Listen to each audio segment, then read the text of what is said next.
She calls me. Now, mind you, the entire conversation is about phone etiquette, hours, how to log in, yada, yada, yada. At no point does she tell me it's phone sex.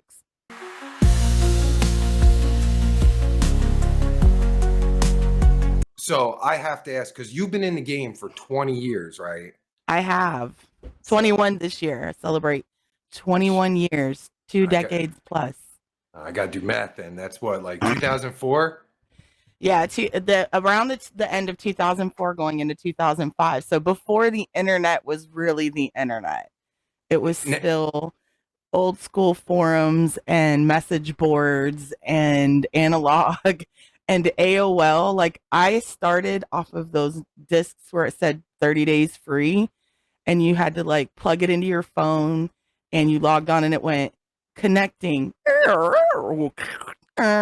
You know, like the whole, you had to wait. You had to dial wait up. just to Yeah, log you on. had dial up. I had dial up. I mean, that's before broadband even existed. Holy shit. So when you started during the dial-up era. During the dial-up era. In fact, I'll take you back so far. I had Bell South dial-up connection, and when broadband came out, I was one of the first people in my city, in my neighborhood, to get the broadband. And it wasn't called broadband. It was called, maybe it was called broadband, but I want to say it was called something else, like, but anyways, it doesn't matter. It was when dial-up upgraded. I was one of the very first people because I had to. My job and my income depended on it. So wait a minute. So during the dial-up era, what were you doing? So to give you a little bit of context, I worked at a bill collector's office. I had been there for several years. I was really, really good at my job. Almost too good. And, you know, anybody that's worked in corporate environment understands competitive coworkers and people feeling threatened when you're really good at what you do. And they always take it personal. And for me, it was never personal. It was personal for me in the sense that, like, I just wanted to be the best at what I was good at, right? And I wanted to be good at my job because I felt like that's how you grow in a company. You want to be the best that you can be.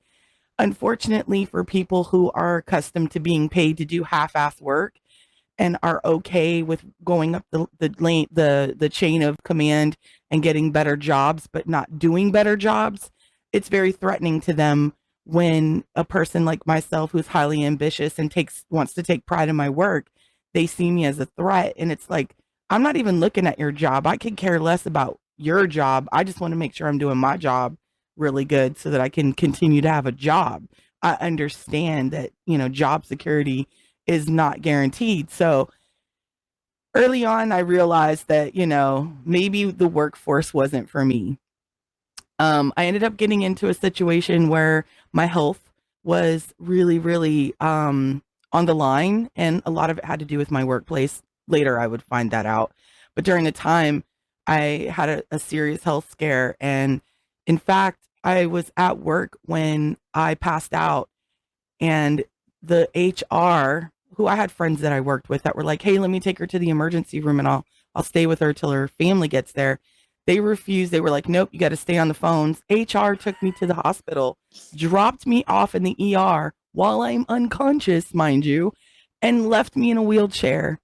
So I knew in that moment it was, you know, the final countdown. I didn't want to work for a company that literally left me at the hospital to potentially die. Luckily for me, I didn't, but it was a scary time, and it just really helped me realize that this place didn't give a shit about me. So in the midst of all of this health stuff, the doctor says I ended up going through an emergency surgery, and I had to take 6 to 8 weeks off unpaid. And when you are working paycheck to paycheck and your bills can't be put on hold for 6 to 8 weeks, and you can't just stop and pick up in 6 to 8 weeks and go, okay, well, now I can pay my rent. Now I can pay my electric bill.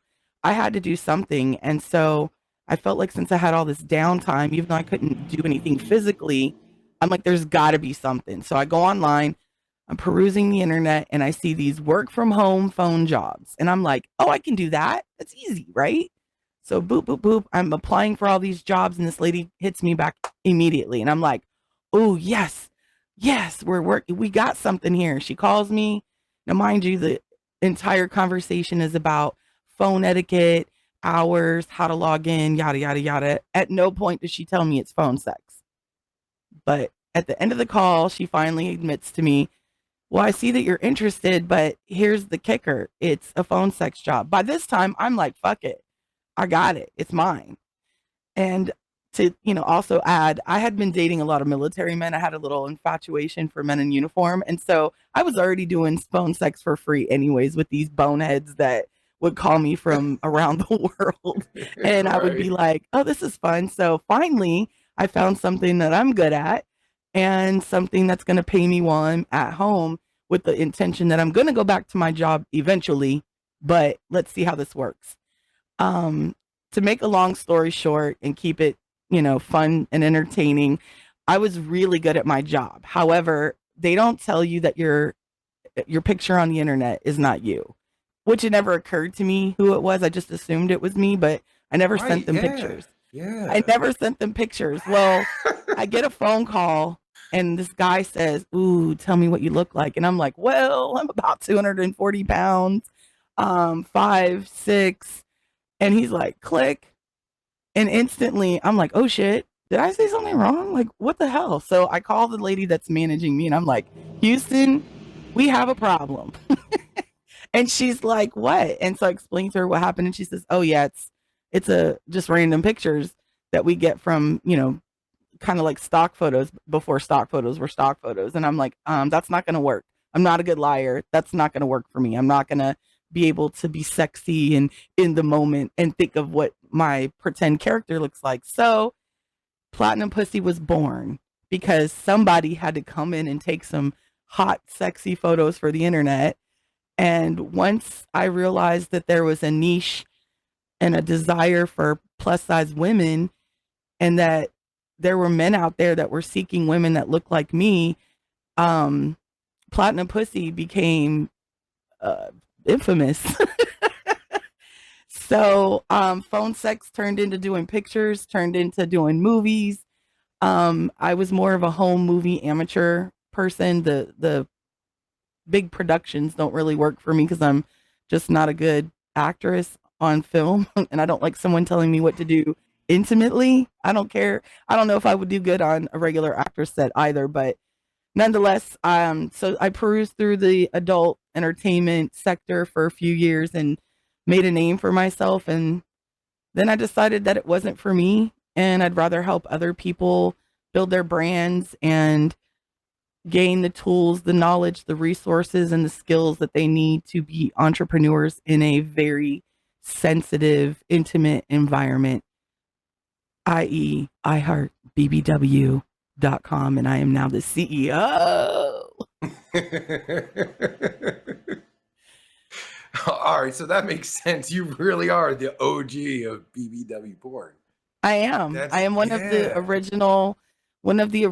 Now, a lot of people don't really consider me like part of the OG scene, in the sense that I never went on to do like 100 DVDs, but that was by choice, not by, you know what I mean? Like I chose not to do the DVD scene. I chose not to work in an environment that I didn't feel was complementary to who I really am. And so while other people can say what they feel like the definition of what a porn star is, or what the definition of an OG porn star is, I've done the work. I've put in the hours. I've perused through environments where I very much earned my title. So fight me if you want to. Right. Thanks for watching. Be sure to follow us on our social media below. And if you like our content, become a YouTube member or join our Patreon to get special perks like members-only videos and live streams, insider info, our private Discord, and much more. See you fly honeys on the next video.